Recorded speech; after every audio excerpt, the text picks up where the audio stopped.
Hi friends, welcome to Shamees kitchen. എല്ലാവർക്കും സുഖമാണല്ലോ. ഇന്ന് നമ്മൾ തയ്യാറാക്കുന്നത് വളരെ ടേസ്റ്റി ആയിട്ടുള്ള നമ്മുടെ ചപ്പാത്തിയുടെ കൂടെയോ ദോശയുടെ കൂടെയോ അതുപോലെ തന്നെ ചോറിൻ്റെ കൂടെ ആണെന്നുണ്ടെങ്കിലും എന്തിൻ്റെ കൂടെ നല്ല ബെസ്റ്റ് കോമ്പിനേഷൻ ആയിട്ടുള്ള നല്ലൊരു സോയ ചങ്ക്സ് റെസിപ്പിയാണ്. നല്ലൊരു നോൺ വെജ് സ്റ്റൈലിലാണ് നമ്മൾ തയ്യാറാക്കി എടുക്കുന്നത്. അപ്പോൾ ഇതിൻ്റെ ഡീറ്റെയിൽസ് ഒന്നും മിസ്സാകാതെ ഇരിക്കാൻ വേണ്ടിയിട്ട് എല്ലാവരും ഒന്ന് സ്കിപ്പ് ചെയ്യാതെ കണ്ടേക്കണം. കൂടെ തന്നെ നമ്മുടെ ഈ ഷമീസ് കിച്ചൻ ചാനൽ ഇതുവരെയും സബ്സ്ക്രൈബ് ചെയ്യാത്തവരുണ്ടെങ്കിൽ അല്ലെങ്കിൽ ഇത് ആദ്യമായിട്ടാണ് കാണുന്നതെങ്കിൽ പ്ലീസ് ഒന്ന് സബ്സ്ക്രൈബ് ചെയ്തേക്കണേ. ആ തൊട്ടടുത്ത് കാണുന്ന ബെല്ലൈക്കനിൽ ഓൾ കൂടി ഒന്നും മറക്കാതെ പ്രസ് ചെയ്തേക്കണം. എന്നാൽ ശരി, നമുക്ക് വേഗം വീഡിയോയിലേക്ക് പോകാം. ഫസ്റ്റ് നമുക്ക് നമ്മുടെ സോയ ചങ്ക്സ് എല്ലാം നന്നായിട്ടൊന്ന് വേവിച്ചെടുക്കണം. അപ്പോൾ അതിന് വേണ്ടിയിട്ട് ഞാനിപ്പോൾ ഇതുപോലെ കുറച്ച് വെള്ളം വെച്ചിട്ടുണ്ട്. അത് നല്ലതുപോലെ ഒന്ന് തിളച്ചൊന്ന് വരട്ടെ. വെള്ളം ഒന്ന് തിളച്ച് തുടങ്ങുമ്പോഴത്തേക്കും പിന്നെ ഇനി നമുക്കിതിലേക്ക് വേണ്ടതാണ് നമുക്ക് ആവശ്യമുള്ള സോയ ചങ്ക്സ്. ഏകദേശം ഒരു 1.5 കപ്പ് അളവിലാണ് ഞാനിപ്പോൾ എടുത്തിട്ടുള്ളത്. ചെറിയ സൈസോ വലിയ സൈസോ ഏത് വേണമെന്നുണ്ടെങ്കിലും നമുക്കിതുപോലെ സോയ ചങ്ക്സ് എടുക്കാവുന്നേ ഉള്ളൂ. അപ്പോൾ അതൊന്ന് ഈ തിളയ്ക്കുന്ന വെള്ളത്തിലേക്ക് ഒന്ന് ചേർത്ത് കൊടുക്കണം. എപ്പോഴും നമ്മളിതുപോലെ ഒന്ന് വേവിച്ചെടുത്തിട്ട് വേണം നമ്മൾ തയ്യാറാക്കി എടുക്കാനായിട്ട്. പിന്നെ പലരും ചോദിക്കുന്ന ഒരു ഡൗട്ടാണ്, നമ്മളിതുപോലെ സോയ ചങ്ക്സ് വെള്ളത്തിലേക്ക് ഇട്ട് വെച്ചിട്ട് കുതിർപ്പിക്കേണ്ട ആവശ്യമില്ലെന്ന്. അങ്ങനെ കുതിർക്കേണ്ട ആവശ്യമില്ല, ഡ്രൈ ആയിട്ട് തന്നെ നമുക്ക് ഇതിലേക്ക് ഇടാവുന്നതാണ്. ഒരു 2 മിനിറ്റ് കൊണ്ട് തന്നെ നല്ലതുപോലെ ഇത് വെന്ത് കിട്ടിക്കോളും. ഈ സമയം തന്നെ നമ്മൾ ഇതിലേക്ക് ആവശ്യത്തിനുള്ള ഉപ്പും കൂടി ഒന്ന് ചേർത്തേക്കണം. ഇപ്പോൾ ഉപ്പ് ചേർത്താൽ മാത്രമേ ഇതിൽ നന്നായിട്ട് ഉപ്പൊക്കെ പിടിച്ചിട്ട് വരുള്ളൂ. അതിൻ്റെ പേരിലാണ്. ഒരു 2 മിനിറ്റ് മാത്രം നല്ലതുപോലെ ഒന്ന് തിളപ്പിച്ചെടുത്താൽ മതിയാവും. ഇതിപ്പോൾ ഏകദേശം ഒരു 2 മിനിറ്റോളം ആയിട്ടുണ്ട്. നമ്മുടെ സോയ ചങ്ക്സ് എല്ലാം നന്നായിട്ടൊന്ന് വെന്ത് കിട്ടിയിട്ടുണ്ട്. എല്ലാം വലിയ വലിയ സൈസായിട്ട് മാറിയിട്ടുണ്ട്. അപ്പോൾ ഇത് ഇത്രയും തന്നെ മതിയാവും. ഇനി നമുക്ക് വേണ്ട കാര്യം എന്താണെന്ന് വെച്ചാൽ ഫ്ലെയിം ഓഫ് ചെയ്ത് കൊടുത്തിട്ട്, ഇതിപ്പോൾ നല്ല ചൂടല്ലേ, അപ്പോൾ ഈ ചൂട് വെള്ളം ഒന്ന് മാറ്റിയിട്ട് വീണ്ടും പച്ചവെള്ളം നമുക്ക് ചേർത്ത് കൊടുക്കാൻ പ്രശ്നമൊന്നുമില്ല. അതിനുശേഷം നന്നായിട്ടൊന്ന് പിഴിഞ്ഞെടുക്കണം. കൈവച്ചിട്ട് നല്ലതുപോലെ ഒന്ന് പിഴിഞ്ഞെടുക്കണം. എങ്കിൽ മാത്രമേ ഇതിലേക്ക് ബാക്കി മസാലകൾ പിടിച്ചിട്ട് വരുള്ളൂ. അല്ലാന്നുണ്ടെങ്കിൽ ഇതിനുള്ളിലൊക്കെ നല്ലതുപോലെ വെള്ളം ഉണ്ടാവും. അതിൻ്റെ പേരിൽ പ്രത്യേകം ശ്രദ്ധിച്ച് നന്നായിട്ടൊന്ന് പിഴിഞ്ഞ് മാറ്റി ഒന്ന് പ്ലേറ്റിലേക്ക് വെക്കാം. ഇനി നമുക്ക് വേണ്ടത് മറ്റൊരു കടായി അടുപ്പത്തേക്ക് വെച്ചിട്ട് അതിലേക്ക് ഒരല്പം എണ്ണ ചേർത്ത് കൊടുക്കാം. എണ്ണ ഒന്ന് ചൂടായി വരുമ്പോഴത്തേക്കും അതിലേക്ക് ഒരു ചെറിയൊരു പീസ് അളവിൽ കറുവാപ്പട്ട, 2 ഏലക്ക, ഒരു 3 ഗ്രാമ്പുവും കൂടി ചേർക്കാം. കൂടെ തന്നെ പിന്നെ ഇനി ഇതിലേക്ക് വേണ്ടതാണ് ഇതുപോലെ ഒരു 5 വെളുത്തുള്ളി അല്ലി ചെറുതായിട്ട് അരിഞ്ഞെടുത്തിട്ടുണ്ട്. അതും കൂടി ചേർക്കുകയാണ്.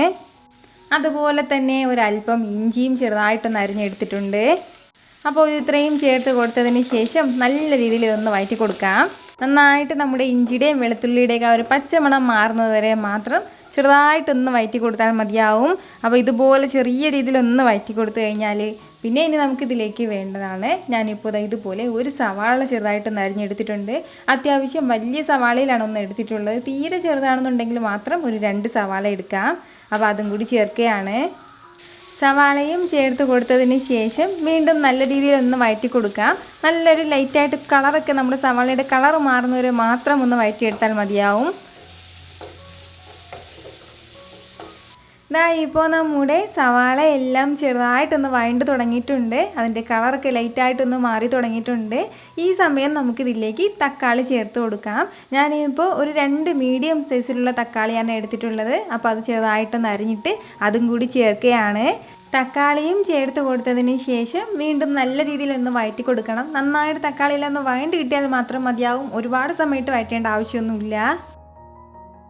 ഇപ്പോൾ നമ്മുടെ തക്കാളിയും ചെറുതായിട്ടൊന്ന് വഴണ്ട് തുടങ്ങിയിട്ടുണ്ട്. ഈ ഒരു സമയം നമുക്കിതിലേക്ക് ബാക്കി മസാലകളും കൂടി ഒന്ന് ചേർത്ത് കൊടുക്കാം.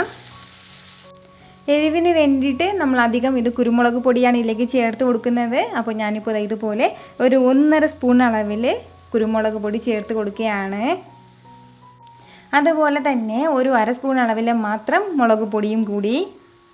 പിന്നെ ഇനി നമുക്കിതിലേക്ക് വേണ്ടത് പെരിഞ്ജീരകം പൊടിച്ചതാണ്. ഒരു 1/2 ടീസ്പൂൺ അളവിൽ പെരിഞ്ജീരകം പൊടിച്ചത്. കൂടെ തന്നെ 1 സ്പൂൺ അളവിൽ മല്ലിപ്പൊടിയും കൂടി. ഒരു 1/4 ടീസ്പൂൺ അളവിൽ മഞ്ഞൾപ്പൊടിയും കൂടി നമുക്ക് ആവശ്യമായിട്ടുണ്ട്. അപ്പോൾ അതും ചേർക്കാം. ഇത്രയും ചേർത്ത് കൊടുത്തതിന് ശേഷം നല്ല രീതിയിൽ നമ്മളിതെല്ലാം കൂടി ചേർത്തിട്ടൊന്ന് വഴറ്റി കൊടുക്കണം. നന്നായിട്ട് നമ്മുടെ മസാലയുടെയൊക്കെ ആ ഒരു പച്ചമണം മാറുന്നത് വരെ ഒന്ന് വഴറ്റി കൊടുക്കണം. ഇതുപോലെ നമ്മുടെ മസാലയുടെയൊക്കെ ആ ഒരു പച്ചമുളകൊക്കെ ഒന്ന് മാറിക്കഴിഞ്ഞാൽ പിന്നെ ഇനി നമുക്കിതിലേക്ക് ആവശ്യത്തിന് വളരെ കുറച്ച് മാത്രം വെള്ളം കൂടി ഒന്ന് ചേർത്ത് കൊടുക്കാം.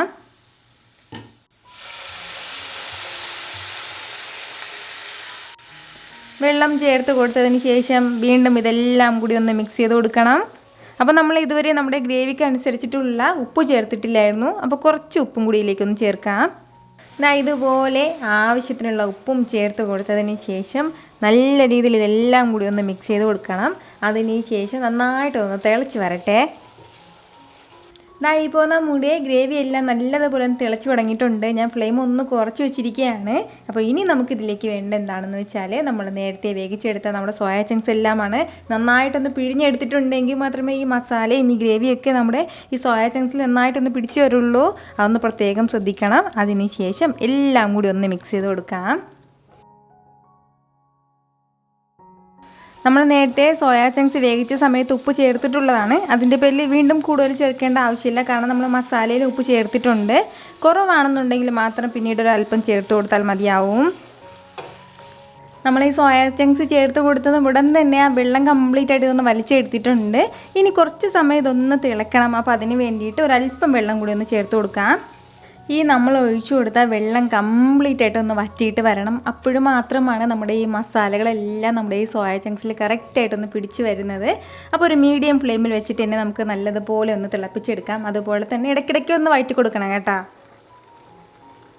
ഒരു 2 മിനിറ്റ് കൊണ്ട് തന്നെ നമ്മൾ ചേർത്ത് കൊടുത്ത എല്ലാ വെള്ളവും ഒന്ന് വറ്റിയിട്ടുണ്ട്. ഇടയ്ക്കിടയ്ക്ക് ഞാൻ ഇതുപോലെ ഒന്ന് ഇളക്കി കൊടുത്തിട്ടുണ്ടായിരുന്നു. നിങ്ങൾക്കിത് കാണുമ്പോൾ തന്നെ അറിയാമായിരിക്കുമല്ലോ ഇതെന്ത് മാത്രം ടേസ്റ്റി ആയിരിക്കും എന്ന് നമ്മുടെ ഈ സോയ ചങ്ക്സ് എല്ലാം. അപ്പോൾ ഇത്രയും ആയിക്കഴിഞ്ഞാൽ ഇനി നമുക്ക് ഫൈനലായിട്ട് ഇതിലേക്ക് വേണ്ടതാണ് ഇതുപോലെ ഒരു 2 ടേബിൾ സ്പൂൺ അളവിൽ ടൊമാറ്റോ സോസും കൂടി. നമ്മൾ ഈ ടൊമാറ്റോ സോസ് ചേർത്ത് കൊടുക്കുമ്പോഴത്തേക്കും ചെറിയൊരു പുളിപ്പും അതുപോലെ തന്നെ ചെറിയൊരു സ്വീറ്റ്നെസ്സും കിട്ടും. അതിന് വേണ്ടിയിട്ടാണ്, ലൈറ്റായിട്ട് മാത്രമേ ഉണ്ടാവുള്ളൂ. അതുപോലെ തന്നെ ഒരല്പം കറിവേപ്പിലയും കൂടി ചേർത്ത് കൊടുക്കാം. കൂടെ തന്നെ ഇതുപോലെ ഒരു തക്കാളിയും കൂടി എടുത്തിട്ടുണ്ട്. നമ്മൾ ഈ തക്കാളി അധികം പുളിയില്ലാത്ത തക്കാളിയാണ്. നമ്മൾ ലാസ്റ്റിൽ മാത്രം ചേർത്ത് കൊടുക്കുന്നതാണ്. അപ്പോൾ അതും കൂടി ചേർക്കാം. അതുപോലെ തന്നെ ഒരു 3 പച്ചമുളകും കൂടി. അപ്പോൾ ഇത്രയും ചേർത്ത് കൊടുത്തതിന് ശേഷം നല്ല രീതിയിൽ ഇതെല്ലാം കൂടി ചേർത്തിട്ടൊന്ന് മിക്സ് ചെയ്ത് കൊടുക്കണം. ഇതുപോലെ നല്ല രീതിയിൽ ഇതെല്ലാം കൂടി ഒന്ന് മിക്സ് ചെയ്ത് കൊടുക്കണം. നന്നായിട്ടൊന്ന് മിക്സ് ചെയ്തതിന് ശേഷം ചൂടോടുകൂടി തന്നെ നമുക്കിത് സെർവ് ചെയ്യാവുന്നതാണ്. ഇത് കാണുമ്പോൾ എന്തുമാത്രം ടേസ്റ്റി ആയിട്ട് നിങ്ങൾക്ക് തോന്നുന്നു അതുപോലെ തന്നെയാണ് കഴിക്കാൻ വളരെ ടേസ്റ്റി ആയിട്ടുള്ള ഒന്നാണ്. ഉറപ്പായിട്ട് ഒന്ന് തയ്യാറാക്കി നോക്കണം. നമ്മൾ സോയ ചങ്ക്സ് വെച്ചിട്ട് നമ്മൾ ഒരുപാട് റെസിപ്പികളൊക്കെ ട്രൈ ചെയ്തിട്ടുള്ളതാണ്. അതുപോലെ തന്നെ വ്യത്യസ്തമായിട്ടുള്ള രുചിയിലുള്ള ടേസ്റ്റ് തന്നെയാണ് ഇതിനും. ട്രൈ ചെയ്ത് നോക്കിയതിന് ശേഷം നിങ്ങളുടെ ഫീഡ്ബാക്ക് എനിക്ക് മറക്കാതെ ഒന്ന് അറിയിക്കണം കേട്ടോ. അപ്പോൾ നിങ്ങളുടെ ഫീഡ്ബാക്ക് കാണുമ്പോഴായിരിക്കും അത് മറ്റുള്ളവർക്കും തയ്യാറാക്കി നോക്കണം എന്നുള്ളൊരു പ്രചോദനം ഉണ്ടാകുന്നത്. അപ്പോൾ ഈ വീഡിയോ ഇഷ്ടമായാൽ എല്ലാവരും ഒന്ന് ലൈക്ക് ചെയ്യാനും കൂടെ തന്നെ നിങ്ങളുടെ ഫ്രണ്ട്സിനും ഫാമിലിക്കും എല്ലാവർക്കും ഇതൊന്ന് ഷെയർ ചെയ്ത് കൊടുക്കാനും മറക്കരുത്. വീണ്ടും നല്ലൊരു ഉഷാർ വീഡിയോ ആയിട്ട് ഞാൻ വരുന്നതായിരിക്കും. അതുവരേക്കും എല്ലാവരും ഹാപ്പി ആയിട്ടിരിക്കുക, സന്തോഷമായിട്ടിരിക്കുക, എല്ലാവരും സേഫ് ആയിട്ടിരിക്കണം. Take care friends.